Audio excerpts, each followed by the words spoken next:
Retro Hangovers, supported via Patreon by listeners like you.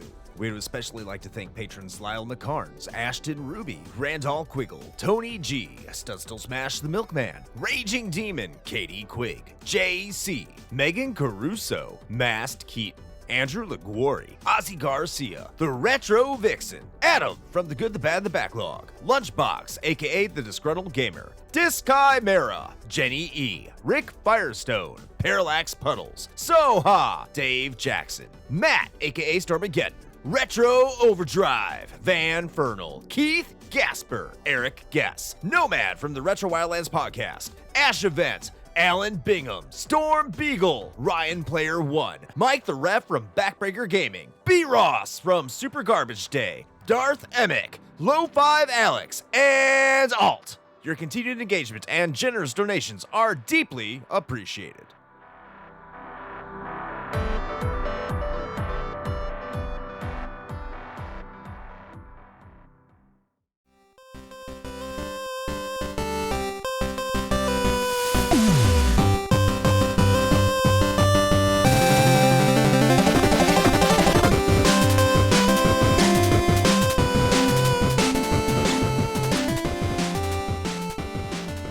Welcome to The Flight, a consumable curation of champions and catastrophes that is considerate of your chronometer.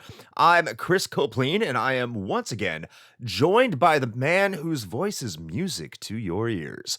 It's Shane Dick Dragon Koski. How are you doing today? We are writing the soundtrack of our life. Not really, but yeah. Wow, that was, I have to do something really, thematic. I'll say that's really deep. I know. Yeah. You come here for dip jokes and we get into philosophy. We have disappointed you. Yeah, like that's not what we're here for. Don't make me feel feelings. Although to be fair, like this is probably the wrong episode for that. You're gonna find that out real quick. What, feelings or dick jokes? Yes, I'm gonna go with yes. Interesting. Yeah. Okay. Well, here, listen. The thing is that I realized very quickly, constructing my best OSTs list, that I think my choices make it pretty obvious that the games that really stick with me, apparently are largely the ones that just kind of make me want to curl into a ball and weep like a baby. So I'm not entirely sure what that says about me, but there you go. Well, there you go. Now you have a little peek into the soul of Shane here. That's right. So. The soft innards of the Dick Dragon. That's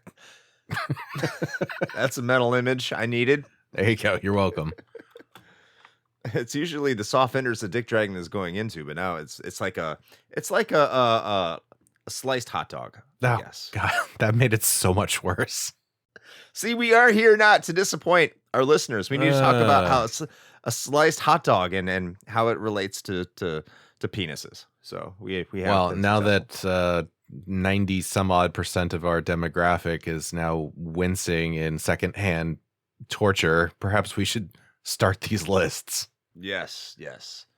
So Shane, since you want to cry like a baby, why don't you let us know what the number 5 soundtrack that made you cry was? Number 5. All right. Well, kicking off my sad boy tier list is none other than Nier.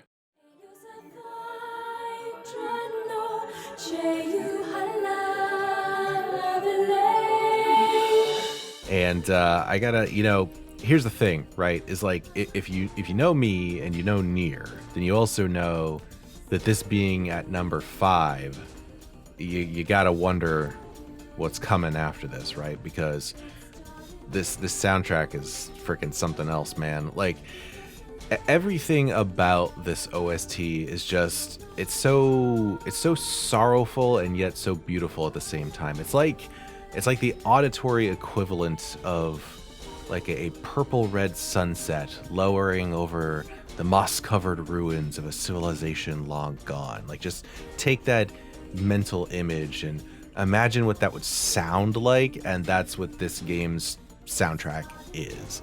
And I recall from our Near episode, actually, that I think this track I'm about to talk about was not necessarily one of Chris's favorites, but the blend of like the industrial clanging and the sweeping, like very melancholic vocals of the Wretched Automatons makes that one really stand out for me. It's actually one of my favorites. I mean, and that's hard to really pick because I love every track on this soundtrack, but I just really like what they did with that. I think it's the sort of dissonance between those two things, but they work so well together. I think that's what I really like about it.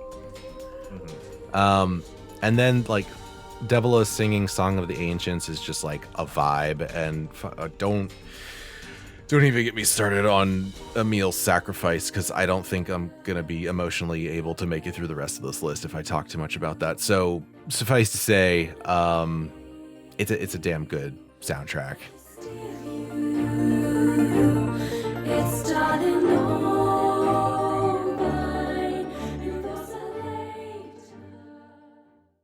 Yeah, Nier is a fantastic soundtrack.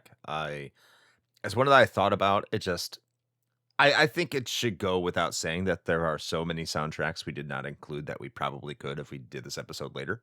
So maybe a part 2 could be in the works. I know we did it for Super Nintendo games. I think soundtracks would be right up there as well. So I think more this is like, these are our top 5 soundtracks today. And yeah, Nier's a really good one. Okay, my number 5.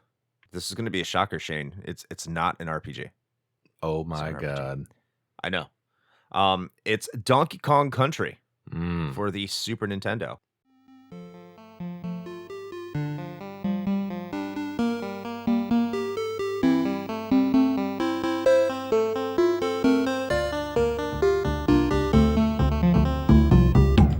Really wavered on just going with Donkey Kong Country 2, but it's been a long time since I played Donkey Kong Country 2. And when I think Donkey Kong Country music, which is fantastic, composed by David Weiss, I think of the original Donkey Kong Country. I just, how well it's composed. And David Weiss is a phenomenal composer. I really think that the Donkey Kong Country series is really his seminal work.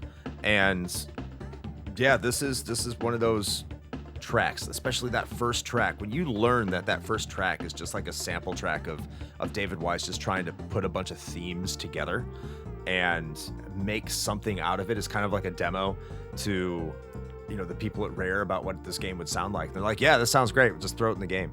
And yeah, it works.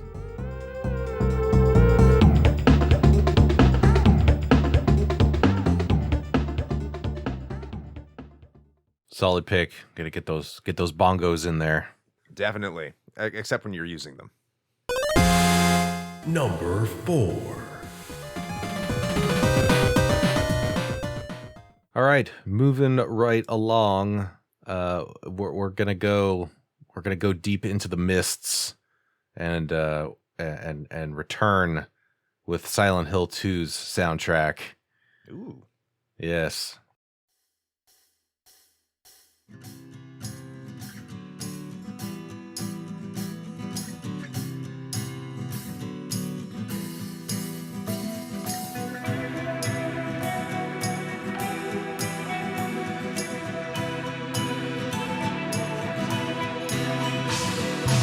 Listen, Akira Yamaoka like unknowingly shaped me as a person, I think, for better or worse. I did not know that video game music could be like this until I played Silent Hill 2 at my best friend's house in high school. I told that story, well, a number of times, but obviously particularly on our Silent Hill 2 episode. But I have very fond memories of spending a lot of time hanging out at my buddy's house, the two of us just sitting on the floor of his bedroom with a CRT and a PS2 and just playing through Silent Hill games. And yeah, this was one of the highlights for sure. I mean, you start out with like the very 90s sort of like alt rock opener of the theme of Laura, and that kind of sets the stage. It establishes this almost like indescribable yet like extremely palpable and intensely pervasive sense of this just existential despair and malaise. And I know it probably sounds like edgy as fuck, but I Yes. feel this track. Like it's as if it's trying to remain upbeat while being like entirely unable to hide just this gnawing sense of ennui that's just stirring like right beneath the surface. And even to this day, like that still speaks to me for different reasons. I think as we grow and evolve as people, things obviously change, but I think there's still things about that speak to me still, but for different reasons.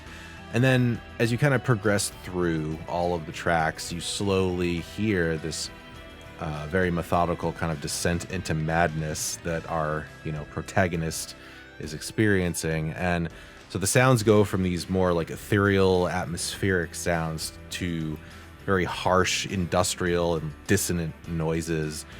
And it's a trip, man. And it is very much of its time. Like it wears its Twin Peaks inspiration squarely on its sleeve, but it is a masterpiece in my opinion.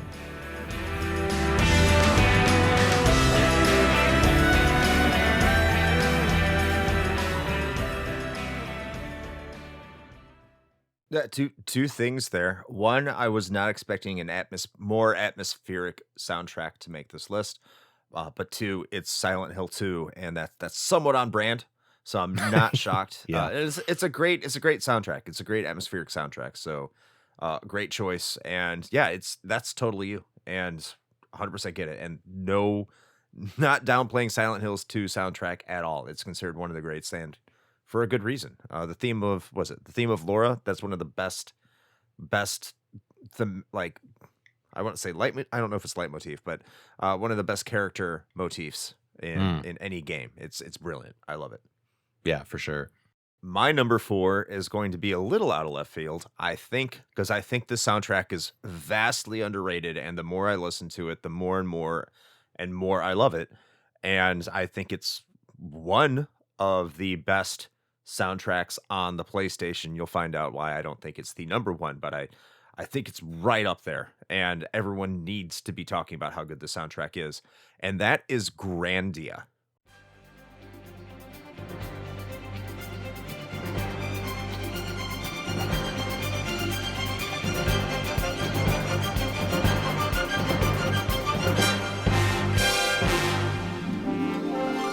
You could technically say it's a Saturn game, but whatever, it's on both systems. This soundtrack was composed by Noriyuki Iwadare, who also did the soundtrack for the Lunar games and I don't know if he still is. I know he's the composer for most of the recent Ace Attorney games. That's what he's up to.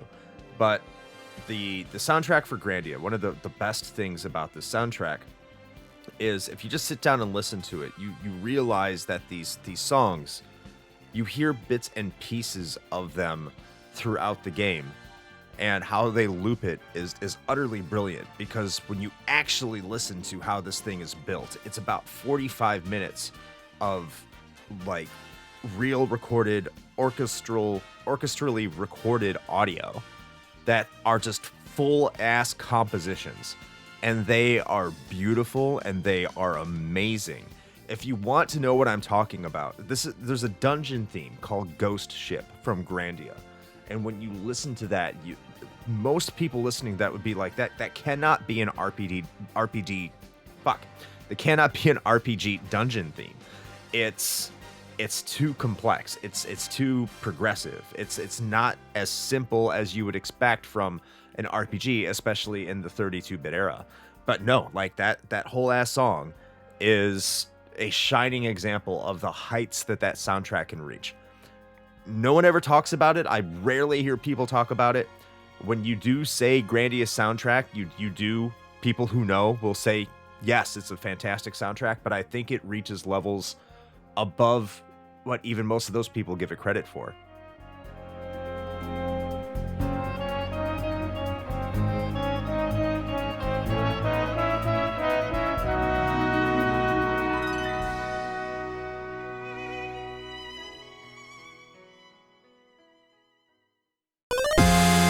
Number 3.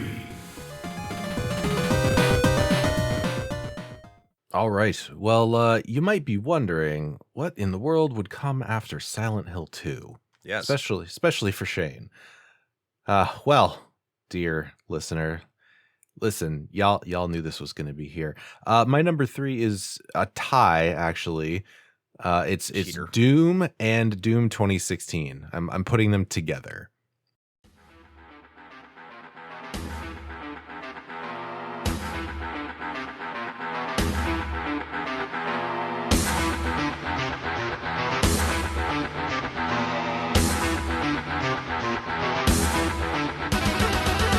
Like I said, this is not a surprise to anybody who's known me at all, but dude, my whole fucking world changed as soon as I loaded up E1M1 for the first time and At Doom's Gate started blasting out of my shitty compact Presario monitor mounted side speakers.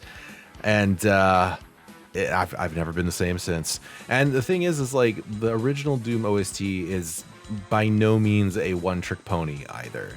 Like when you go directly the next level, right? E1M2, you get in there and you think like, oh, all right, like the first level, you're like, all right, it's like metal inspired. Okay, cool. And then you get to the next level and then you get hit with the Imp song and it's just like this funky ass bass line and you're like, okay, game, like I see what you're doing. And I can't say for sure, right? But I'm fairly positive that this game's OST is at least partially responsible for my lifelong love of metal music. Now, as far as Doom 2016 goes, it's kind of a whole different beast, but it slaps just as hard. Mick Gordon is a fucking legend, and the fact that Doom 2016's OST can and does stand on its own as this like super genty metal masterpiece is just a testament to this man's talent. Like it's exactly what I would have expected a modern Doom soundtrack to be, and I love every second of it.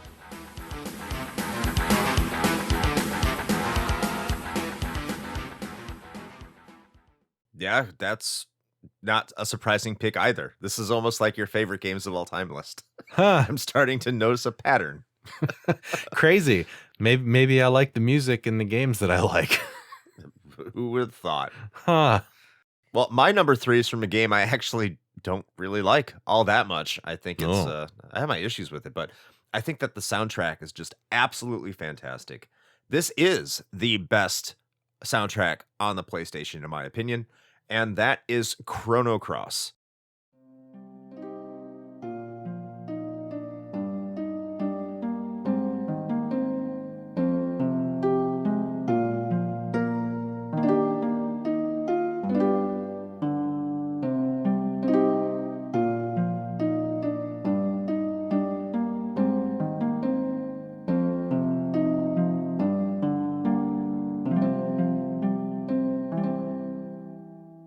It's brilliant. I think one of the first moments of video game actually got a legitimate emotional reaction out of me, out of something like I was pretending to do. Just trying to be like I'm very intellectual young teenager. That was Chrono Cross. It was the intro to Chrono Cross when that music starts playing Scars Left by Time, which is the intro to the game that plays on the CG background that goes into it. And just how well that was put together. I mean, you can hear that this was recorded in a live studio just to kick that off, because you can hear the people moving on the frets. And there's a little bit of an audio glitch. Like it's very, very authentically recorded. And that's just to start the game. Just all the leitmotifs there. I used it correctly then.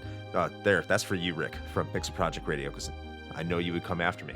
Maybe. And if I get it wrong, you're still going to come after me now because I'm calling you out. But like the use of theming, the use of just the general musical direction. This is Mitsuda at Mitsuda's peak. This is him firing on all cylinders. I really think that there are composers out there that sound a little too similar, and they don't differentiate too much in the way they sound from title to title. I do think Mitsuda does sort of fall in that category, but unlike other composers, which I'm not going to name because this is not to shit on anybody in this episode. This is a celebration of composers. But much to Mitsuda's credit, every single time, even if it sounds the same, it's still beautiful. I was very seriously, heavily considering putting, I think I said considering twice, I don't care. I was very heavily considering putting Xenogears on here too, because that's another soundtrack that's just absolutely phenomenal. And Xenoblade Chronicles I was thinking of putting on here as well, all of which are Mitsuda. And I think Xenoblade Chronicles is a little bit different. I know they had a different team also working with him on Xenoblade, but I really think that his best work is here on Chrono Cross. It's brilliant from forward to back. It covers all emotions, different musical genres, whether it be fun, uplifting, and peppy, sad, somber, depressing, or just anything in between. It's fantastic. So Chrono Cross is my number 3.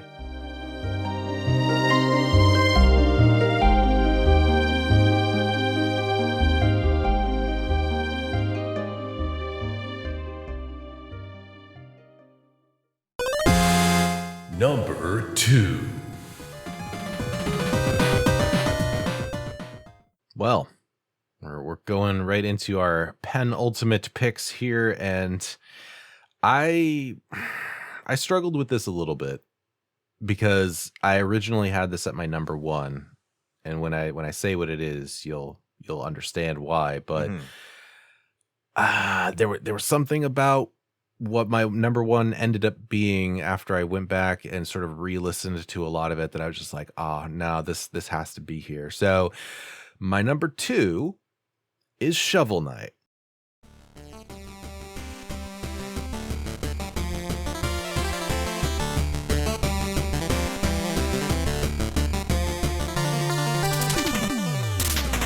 You know, right from the main theme, you know you're in for something special with this. As far as I'm concerned, I think the composer, Jake Kaufman, set the bar for chiptune music like this with this OST, just full stop. Like every other soundtrack should aspire to be this. Like every track is just perfectly crafted for its purpose and setting. And though it's kind of like the tired pick, I guess, I still think that Strike the Earth is probably my favorite. There's obviously a lot of just stellar tracks here, but there's just something about that one that it's just real good, man. Like it opens up that first level of the game in just such a fantastic way. Like it's fun, it's grandiose, it's got a sick driving bass line, it makes you want to leave your family behind and go on an epic adventure, and just like fuck your job. There's justice to dispense. In all seriousness, though, like it's tracks like this that really do remind me why I love video games. It's just it makes my jaded heart feel something, and I think that deserves note.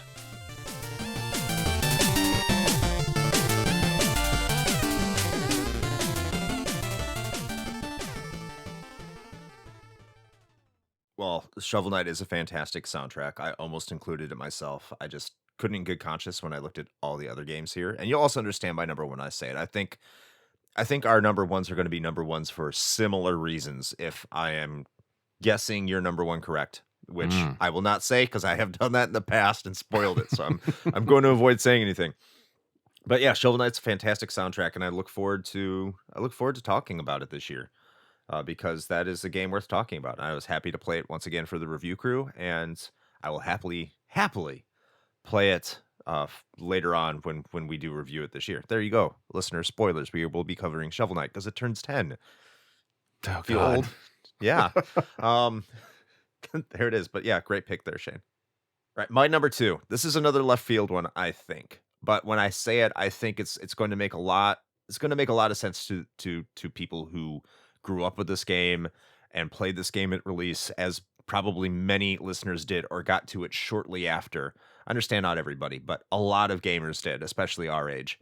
So my number 2 soundtrack is Super Mario 64. I think this soundtrack is phenomenal. I love its range. I love its variety.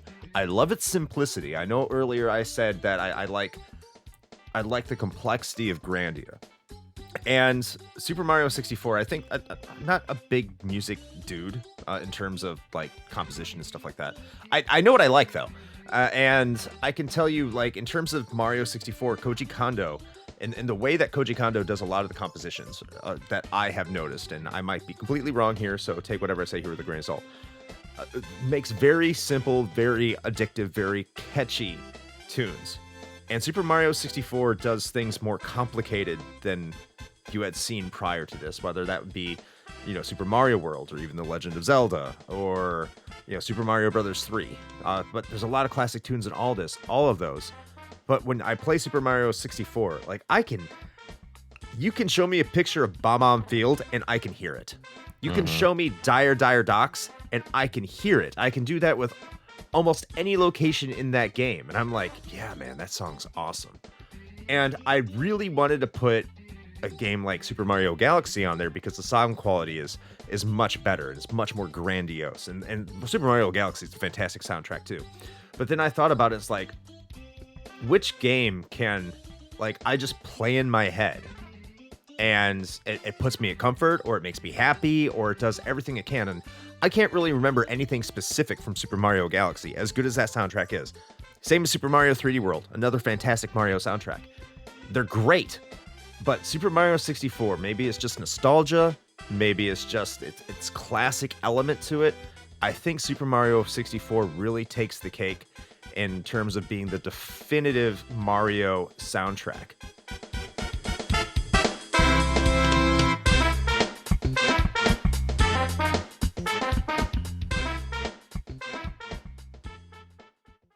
Yeah, that was one of the ones that I agonized over and ended up not including, so I'm glad that it got represented regardless. Hell yeah. Number 1.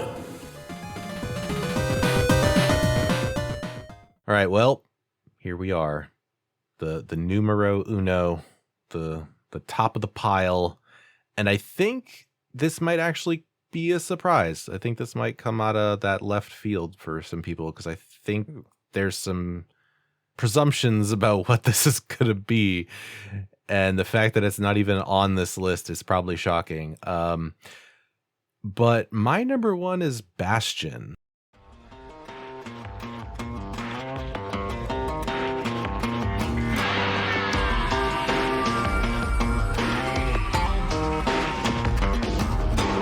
Man, oh god, okay. So in preparing for this episode, there were a lot of games that I went back and listened to the tracks again, because I think Chris was right. We absolutely could do at least one other top 5 list of this, because there's just so many good ones. But when I went and listened to this one again, because I knew it was going to be on my list somewhere. But when I went back and started listening, I was just like, it all just came back to me. Like, I haven't played this game in years, but it is this fantastic blend of bluegrass and folk music mixed like expertly with these electronic beats. And at first that doesn't sound like they'd really jive, but it really, really does. And as a related sidebar, by the way, it was a little while ago, I saw somebody say something to the effect of metalcore is the bluegrass of metal. And I don't disagree, actually. Like, that weirdly makes a lot of sense. And truth be told, I actually dig some bluegrass. So, like, I feel like it fits. But anyway, this OST just runs the total gamut, man. From, like, a killer track like Spike in the Rail that just gets you fucking pumped, to Build That Wall, which is just like hauntingly beautiful, or Mother I'm Here, which is, Jesus, like, just talking about these gives me a little bit of a lump in my throat. And if you know why, then you know why. And when you think that you couldn't get gut punched anymore by this, the ending hits you with Setting Sail Coming Home, which is this mashup track of Build That Wall and Mother I'm Here. And this game just, like, it leaves you with a fucking hole in your chest, but you'll never forget it. You'll never forget it. And the wild thing about this is that the composer of Bastion's soundtrack, Darren Korb, recorded this entire thing in a tiny New York apartment under a bunk bed with a blanket draped over it for sound dampening. And this is what came out of it. Like, the man is a genius. And wow. It's just, if you've played Bastion, you know what I'm talking about. And if you haven't, you should, because it's one of the best indie games I've ever played, and it's largely because of its soundtrack. And it's a soundtrack coupled with the narration is really what makes it. Like, the gameplay itself is fantastic as well, but what really makes Bastion stand out is the expertly done voice acting in the narration that weaves its way through the game as you're playing it, as if they're narrating your story as it's happening, and how that ties with the music is just, it's so well done. And actually going back and listening to this kind of makes me want to go back and play it again now. So I may end up doing that because I totally have time for that, but it's so fucking good. So I couldn't in good conscience not put it at my number one, even though I know that there are a number of other games that probably could have taken that spot for me, but just the expertise with which it was crafted and the impact that it makes, it deserves that spot.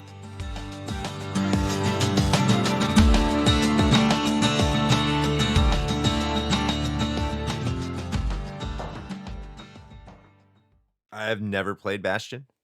I think it's over 10 years old, so if you want to, we can just throw it on there at some point. I think we should. At some point, yeah. I would love to do that. Not making a promise, Keaton. Don't audit us. So if it doesn't show up, hey, look, we got distracted, okay? But yes, we would love to. We would love to do an episode on Bastion, I'm sure. It's always been a game that I've seen from afar, and I know that it has a very good sound design. That I do know. So, man, I would love to check it out. With that endorsement, that being your number one, that's fantastic. Okay, so my number one is probably not going to be a shock, or maybe it is, because after I say it, you're going to be surprised by a lack of absence from one certain series that isn't on this list at all, because my number one is Streets of Rage 2.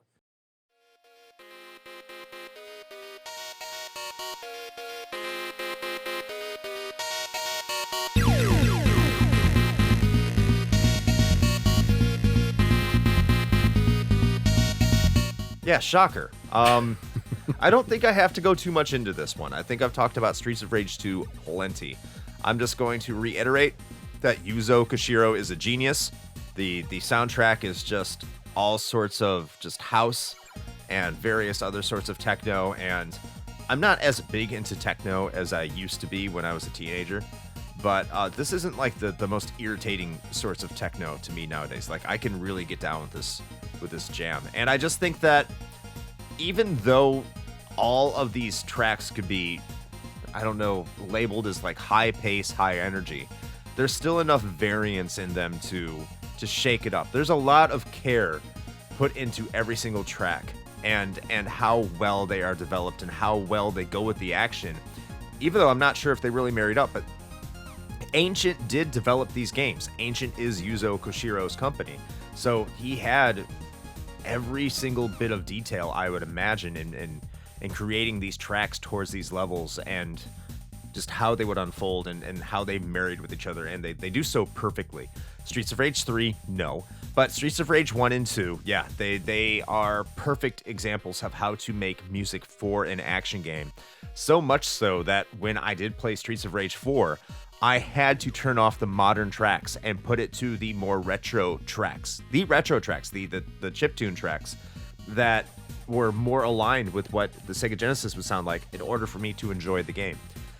This also needs to be said that if you want to see the best example of what to get out of the Sega Genesis's sound processor, I think it's like some Yamaha FM sound chip, Yuzo Koshiro was the best person to do that. And these are the soundtracks that perfectly personify that. Are there other soundtracks that he does a great job with as well? Yeah, Shinobi 3. A lot of people love Revenge of Shinobi soundtrack. Not me so much, but I know a lot of people do. A lot of people like the Legend of Oasis' soundtrack. Those are all Koshiro, and he does brilliant work with that sound chip. And this is a sound chip that if you listen to a lot of Genesis games, they sound like farts because most people didn't know what to get out of it. But yeah, not only did he get the most out of the sound chip, he created some beautiful, wonderful music that's even been sampled by major performers.